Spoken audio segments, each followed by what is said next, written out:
మిత్రులకు నమస్కారం. నూరేళ్ల యోధురాలు కొండపల్లి కోటేశ్వరమ్మ గారి ఆత్మకథ నిర్జన వారధి తరువాయి భాగం ఇప్పుడు. ఒకరోజు పిల్లలు లేకుండా చూసి సీతారామయ్యని అడిగాను. మా అమ్మ ఇంట్లో లేదు, నీవు ఇంటికి రావు, ఆమె దగ్గరే ఉంటావు. ఇంటికొచ్చి వెళ్లేవారికి నేనేం చెప్పాలి, ఇంటిని ఎలా గడపాలి అని అడిగాను. సీతారామయ్య నా వైపు వింతగా చూస్తూ, ఇలా అడగమని నీకెవరైనా చెప్పారా, నీవే అడుగుతున్నావా అని ప్రశ్నించారు. ఆమె ఒక విప్లవకారిణి, విప్లవోద్యమానికి సేవలందించిన మహిళ, ఆరోగ్యాన్ని లెక్క చేయకుండా ఎన్నికల ప్రచారం చేసిన ఆదర్శమూర్తి. ఆమెనందరూ గౌరవిస్తున్నారు, అందుకే నీకు ఆమెంటే అసూయ. ఆమెతో నేను చనువుగా ఉంటున్నానని ఆమెపై నీకు అనుమానం. నీవు వితంతు స్త్రీవైనా నిన్ను పెళ్లాడి పాటల పల్లకి నెక్కించి 10 మంది నిన్ను మెచ్చుకునేటట్లు చేశాను. నువ్వు అందరితో చనువుగా ఉంటుంటే నేను కూడా నిన్ను అనుమానంతో చూడొచ్చుగా అన్నాడు. ఆ మాటలు నా గుండెను ఈటెల్లా తాగాయి. పెళ్లినాటి మాటలు గుర్తొచ్చాయి.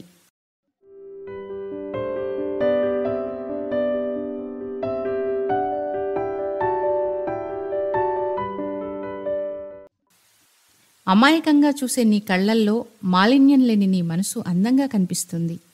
నేను ఎన్నుకున్న లక్ష్యం సాధించగలననే ధైర్యం చిక్కింది. అందుకే బ్రహ్మచర్యం వద్దనుకున్నాను. జీవితాంతం ఆ కళ్ళను చూస్తూ హాయిగా బ్రతకాలనుకుంటున్నాను అంటూ నా నుదిటిపై పెదవులుంచిన ఆనాటి సీతారామయ్య కానే కాదనిపించింది. ఇంకా ఏవో అడగాలనుకున్నాను, అవకాశం ఇవ్వకుండా నీ ఏడుపుగొట్టు మొహం చూడబుద్ధి కాదు అని వెళ్ళిపోయాడు.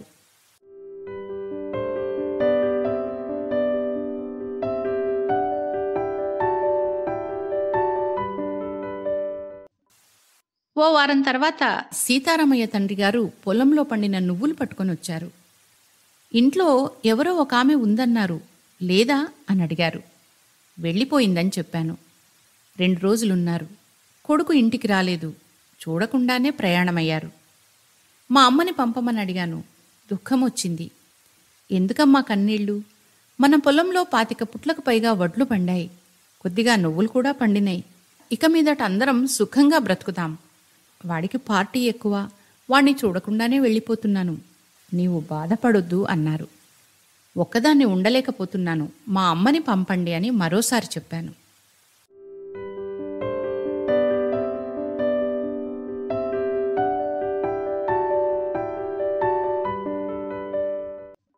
సీతారామయ్యకు నాకు మధ్య దూరం పెరుగుతోంది. మా ఇంటి విషయం చీలడానికి సిద్ధంగా ఉన్న పార్టీ వారి నోళ్లలో నానింది. సుడిగాలిలా పార్టీ ఆఫీసుకు చేరింది. కమిటీ చర్చించిందో సీతారామయ్యను అడిగిందో నాకు సమంగా తెలియదు. ఒక రాత్రి సీతారామయ్య ఇంటికొచ్చి తనకు కావలసిన సామాన్లు లారీలో పెట్టించుకున్నాడు. నా వంక చూడకుండానే, నువ్వు కరుణ ఈ ఇంట్లో ఉండండి, నేను చందు మరో చోటికి వెళతాం, ఇది పార్టీ నిర్ణయం అని చెప్పి అర్ధరాత్రి వేళ ఇంటి నుండి వెళ్ళిపోయాడు. నిర్ఘాంతపోయి నిలబడిపోయిన నేను దుఃఖాన్ని ఆపుకోలేక నిద్రపోతున్న పిల్లలిద్దరినీ చూస్తూ బిగ్గరగా ఏడ్చాను. చందు కళ్ళు తెరిచి, ఎందుకేడుస్తున్నావు అని అడిగాడు. మీ నాన్న ఇంట్లో నుండి వెళ్ళిపోయాడు అని బదులిచ్చాను. నాన్న ఎప్పుడూ వెళ్ళిపోతూనే ఉంటాడు కదా, భయపడక తలుపులేసి పడుకో అన్నాడు. లింగవరంలో తల్లిదండ్రులను కాదని నా కోసం స్కూల్ పెట్టి జొన్నపాడు వచ్చిన సీతారామయ్య తలుపుకొచ్చాడు. నీవు లేకుండా నేను ఉండలేనన్న సీతారామయ్య అప్పుడు తల్లిదండ్రులను తిరస్కరించాడు నా కోసం. ఇప్పుడు తన దారికి అడ్డుగా ఉన్నానని నన్ను తిరస్కరించి వెళ్ళిపోయాడు. పట్టుదలే ప్రధానమైన సీతారామయ్యకు అయ్యో పాపం అనే ఆలోచన కూడా రాలేదేమోననిపించింది. బాధతో పిల్లలు లేచే వరకు అలా కూర్చునే ఉన్నాను. సీతారామయ్య తండ్రికి మా ఇంటి విషయం తెలిసి ఉంటుంది, లేదా నేను ఒంటరిగా ఉంటున్న విషయం అర్థమై ఉంటుంది. మా అమ్మను మా ఇంటికి పంపించారు. దాంతో నాలో రేగిన ఆందోళన కొంత తగ్గింది. సీతారామయ్య చందును చదువు కొరకు మద్రాసు పంపాడు. తాను విజయవాడ నుండి వరంగల్కు వెళ్ళాడు. తన వద్ద ఉండడానికి తల్లిని పొలాల దగ్గర నుండి తీసుకొచ్చుకున్నాడు. మా ఇంట్లో ఉన్న ఆ పార్టీ మహిళ తన పిల్లలను తీసుకుని సీతారామయ్యతోనే వెళ్ళినట్లు తెలిసింది. కరుణ 9వ తరగతి పరీక్ష పాసైంది. ఆర్థిక ఇబ్బందులతో కరుణను ఎలా చదివించాలో తెలియని పరిస్థితి ఏర్పడింది. అమ్మ చందు కరుణలకు చిన్నపిల్లలప్పుడు కొన్న వెండి గిన్నె గ్లాసులను అమ్మేసి ఇల్లు గడుపుతోంది. కరుణను సెలవుల్లో వరంగల్కు తీసుకురమ్మని సీతారామయ్య మనిషిని పంపాడు. ఫిట్స్ వచ్చే ఆమె ఉన్న ఇంటికి పంపితే ఏమవుతుందోనని భయమేసింది. నాయనమ్మ కూడా అక్కడుంది కదా, ఆడపిల్లకు తండ్రిపైన మక్కువ ఎక్కువ ఉంటుంది. నీ చిన్నతనాన్ని గుర్తు చేసుకుంటే తెలుస్తుంది. కరుణను తండ్రి దగ్గరకు పంపు అని మా అమ్మ సలహా ఇచ్చింది. కరుణ వరంగల్ వెళ్ళింది. విజయవాడ ఇంటి స్థితిని సీతారామయ్యకు చెప్పిందో లేక తను అర్థం చేసుకున్నాడో. కరుణ వరంగల్లోనే చదువుకుంటుంది, సెలవు రోజుల్లో విజయవాడ వస్తుంది అని ఉత్తరం ద్వారా తెలియపరిచాడు. భర్త ఉండి కూడా లేందాన్నైనాను, పిల్లలుండి వారిని పెంచలేని దౌర్భాగ్యురాలనైనానని బాధపడ్డాను. నా ఆర్థిక పరిస్థితిని అర్థం చేసుకున్న పార్టీ రహస్యపు రోజుల్లో నేనిచ్చిన 50 సవర్ల బంగారు నగల ఖరీదు 5,000 రూపాయలుగా నిర్ణయించి నాకు పంపించాలని తీర్మానం చేసిందట. వద్దు అనకుండా తీసుకోమని మానికొండ సూర్యావతి గారొచ్చి నాకు చెప్పారు. ప్రస్తుతానికి 1,000 రూపాయలు అప్పుగా తన దగ్గర తీసుకోమని నాకు ఇవ్వబోయారు. తీసుకోలేనన్నాను. అప్పటి నా ఆలోచన ఏమిటంటే 3-4 సంవత్సరాల్లో పిల్లల చదువులైపోతే మళ్ళీ నా దగ్గరకు వచ్చేస్తారు. ఆయన దగ్గర ఏం తీసుకోవద్దు. ఒకవేళ తీసుకుంటానంటే కూడా ఇస్తాడో ఇవ్వడో. పార్టీ నుండి ఆయన్ని సస్పెండ్ చేశారు. గట్టిగా డబ్బులు అడగలేం. అప్పటికి నేను పార్టీ సభ్యురాలనే. కానీ పార్టీ సభ్యత్వం కూడా ఇచ్చే స్థితిలో లేను నేను. ఇంతలో సీతారామయ్య పార్టీ ఇచ్చేది నీవు తీసుకోవద్దు అని ఉత్తరాల మీద ఉత్తరాలు రాశాడు. తీసుకుంటే కనుక పిల్లల్ని నువ్వే తీసుకెళ్లి చదివించుకో అన్నాడు. పట్టుదలగల సీతారామయ్య అన్నంత పని చేస్తాడు. పిల్లల సుఖం కోసం తల్లి బాధపడాల్సి వస్తే తప్పదు అనుకున్నాను. ఆ 5,000 చివరికి నేను తీసుకోలేదు. పార్టీ నుంచి నేను డబ్బు తీసుకోవడం తనకు అస్సలు ఇష్టం లేకపోయింది. అమ్మ పెట్టదు, అడుక్కు తినానివ్వదు అన్నట్టు అయింది నా పరిస్థితి. ఈ విధంగా అనుకోని బాధలు ఉత్పన్నమైనాయి.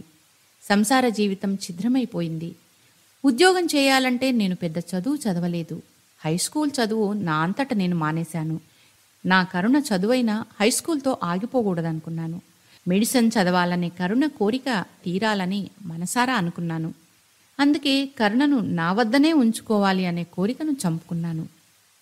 పార్టీ ఇచ్చేది తీసుకోవద్దనుకున్న నా నిర్ణయాన్ని విన్న మిత్రులు, అమ్మ పేరా నీ పేరా ఉన్న పొలం అమ్మి వారి పొలంతో పాటు వరంగల్ జిల్లాలో కొన్నాడట కదా, ఆ భూమిలో పండే పంటను కొంత నీకిమ్మని అడుగు అన్నారు.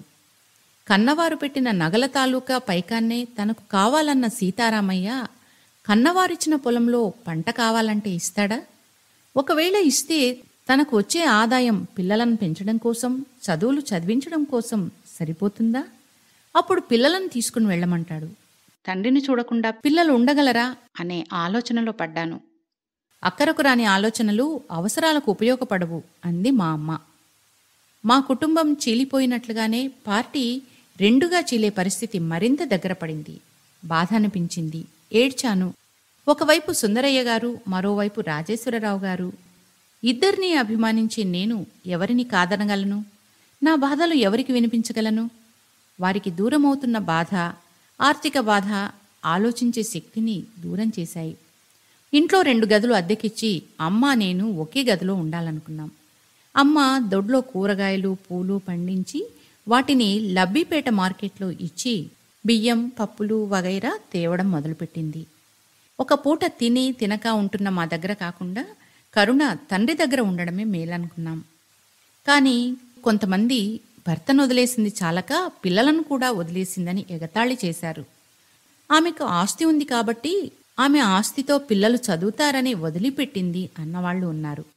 కోటేశ్వరమ్మ అసలెట్టా బతుకుతుంది అన్నదానికన్నా పిల్లల్ని వదిలిపెట్టేసింది, సీతారామయ్యను కూడా వదిలేసింది, దీనికి కూడా ఏమన్నా చెడు బుద్ధి ఉందా అని కొందరు అనుకున్నట్టు కూడా తెలిసింది. ఇవన్నీ నువ్వు లెక్క చేయకు అని రాజమ్మనేది. పార్టీలో పనిచేసిన వారందరూ పరిపూర్ణమైన మార్క్సిస్టు దృక్పథం ఉన్నవాళ్లేం కాదు. వాళ్లలో మంచోళ్ళు ఉన్నారు, ఇతరులు ఉన్నారు. సుందరయ్య గారిలో మార్క్సిస్టు సిద్ధాంతంతో పాటు కారుణ్యం, మానవత్వం కూడా ఉన్నాయి. అందుకే ఆయనకు దగ్గరయ్యానేమో అనుకుంటాను. అది అవసరం ఏ మనిషికైనా. లేకపోతే ఆంధ్ర మహిళా సభ సుగుణమ్మ గారికి నేనెవరు? దుర్గాబాయి దేశ్ముఖ్ గారికి నేనెవరు? కొందరు మొగుడు కొట్టినా తిట్టినా పిల్లల కోసం పడున్న స్త్రీల గురించి చెప్పుకుంటూ నన్ను చేతగానిదన్నారు. అన్నీ ఉన్నవారికి అగచాట్లు పడేవారు వినోదంగా కనిపిస్తారేమో అని అనిపించింది. ఎవరేమనుకున్నా, ఎవరు నా దగ్గరకు రాకున్నా తాపి రాజమ్మ, మానికొండ సూర్యావతి వచ్చేవారు. నా యోగక్షేమాలు తెలుసుకునేవారు. వాళ్లే పార్టీ తీర్మానాలు, డాక్యుమెంట్లు ఇస్తూ ఉండేవారు. పార్టీ చీలిక తర్వాత వాళ్ళు పిలిచేవాళ్లు కాదు, వీళ్లు పిలిచేవారు కాదు.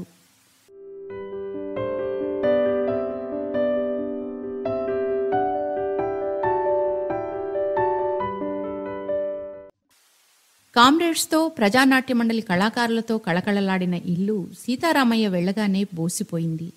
పేదరికంతో పాటు ఒంటరితనం కూడా నన్ను బాధించసాగింది. ఒకే గదిలో అమ్మా నేను ఉంటూ ఆర్థిక బాధ తగ్గుతుందనే దానితో తతిమ్మదంతా అద్దెకిచ్చాం. అద్దెకున్నవారు పెద్ద మనసుతో మసలినందున కొంతవరకు మనసు కుదుటపడింది. వారు మా ఇంట్లో ఎక్కువ రోజులుంటే బాగుంటుందనుకున్నాను. కానీ ఆ పెద్దాయన్ని మరో నగరానికి మార్చడం వల్ల ఇల్లు ఖాళీ చేసి వెళ్ళిపోయారు. ఖాళీ ఇంటిని చూస్తుంటే దుఃఖం వచ్చింది. అద్దెకు మరొకరు వెంటనే వస్తే బాగుండుననిపించింది. అమ్మ ఇరుగు పొరుగు వారికి ఇల్లు ఖాళీ అయిన సంగతి, మరలా అద్దెకిచ్చే సంగతి 1-2 సార్లు చెప్పింది. సరిగ్గా అప్పుడే సత్యమూర్తి గారు పత్రికాఫీసులో పనిచేస్తూ గుడివాడ నుండి కాపురం విజయవాడకు మార్చాలని ఇంటి కోసం చూస్తూ నా ఇల్లు ఖాళీగా ఉన్నదని తెలిసి అడగడానికొచ్చారు. సత్యమూర్తి గారు అభ్యుదయ భావాలున్న వ్యక్తి అని, పార్టీ సిద్ధాంతాలకు దగ్గరగా ఉంటారని తెలిసి ఆనందంగా ఇంటిని అద్దెకివ్వడానికి అంగీకరించాను. ఆయన భార్య మణెమ్మ, కుమారుడు సిద్ధార్థ, తమ్ముడు కేరితో ఆయన మా ఇంట్లో దిగారు. ఆయన పార్టీ ఆఫీస్కి వెళ్లడం, సరదాగా మిత్రులతో మాట్లాడుతూ ఇంటికి రావడం ఇరుగు పొరుగువారు చూశారు. అతనికంటే అధికులం అనుకునేవారు ఒకరిద్దరు నా దగ్గరకొచ్చారు. అతనెవరనుకున్నావు? మాలపల్లెలో ఉండవలసినవాడు. మన మధ్యకొచ్చానని ధీమాగా సంతోషంగానూ తిరుగుతున్నాడు. మీ అమ్మ ఇంటి విషయం చెప్పినప్పుడు మనవాళ్లను ఉంచాలని మేమనుకున్నాం. నగరంలో అతనికెవ్వరూ ఇల్లివ్వరని తెలిసి ఇల్లే ఆస్తిగా బతికే నీవు 10 రూపాయలు ఇస్తే ఇల్లు అద్దెకిస్తావని అనుకునుంటాడు. ఆ కక్కుర్తితోనే నీవిచ్చావు, అంతేనా అని ఒకరు. అంటరానివాడు నీ ఇంట్లో ఉంటే రేపటి నుండి మేం రాము అని ఒకరు. వారు మన శుచి శుభ్రతను తట్టుకోలేక ఇల్లు ఖాళీ చేసి వెళ్ళిపోతే వారు ఖాళీ చేసిన ఇంట్లోకి రేపు మన వాళ్ళెవ్వరూ రారు అని మరికొందరు. ఇలా తూటాల్లాంటి మాటలను నాపై విసిరి వెళ్ళిపోయారు. నా ఇల్లు నా ఇష్టం, మీరెవరు అడిగేదానికి అని అనలేకపోయాను. సత్యమూర్తి గారు వింటారేమోనని బాధపడ్డాను. భర్త తిరస్కృతనని అలుసు చేసి మాట్లాడారేమో అనిపించింది. వాళ్ళు మాట్లాడే సమయంలో అమ్మ, మణెమ్మ అక్కడ లేనందుకు సంతోషించాను. వారికి సమాధానం చెప్పలేని నా నిస్సహాయ స్థితికి చింతిస్తూ దిక్కుతోచక రాజమ్మ దగ్గరికెళ్లాను.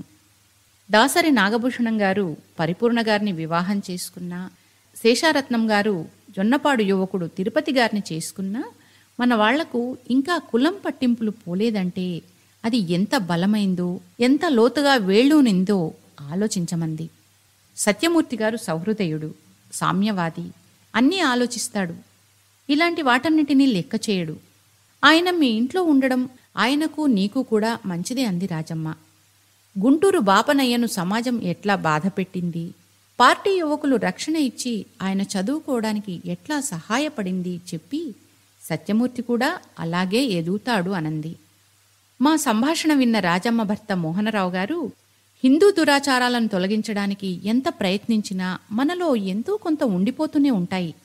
సత్యమూర్తి గారు మీ ఇంట్లో ఉన్నట్లు తెలిసి నేను ఎంతగానో సంతోషించాను. ఆయన విశాలాంధ్రలో పనిచేయడానికి ఇష్టపడి విజయవాడకొచ్చారు అన్నట్టు ఈరోజు విశాలాంధ్రను చూశారా అంటూ తన చేతిలోని పేపర్ నాకిచ్చారు. అమ్మ నీకోసం చూస్తూ ఉంటుంది, ఇంటికెళ్లడం మంచిది అంది రాజమ్మ. 100 ఏళ్ల యోధురాలు కొండపల్లి కోటేశ్వరమ్మ గారి ఆత్మకథ నిర్జన వారధి తరువాయి భాగంతో మళ్ళీ కలుద్దాం. నమస్తే.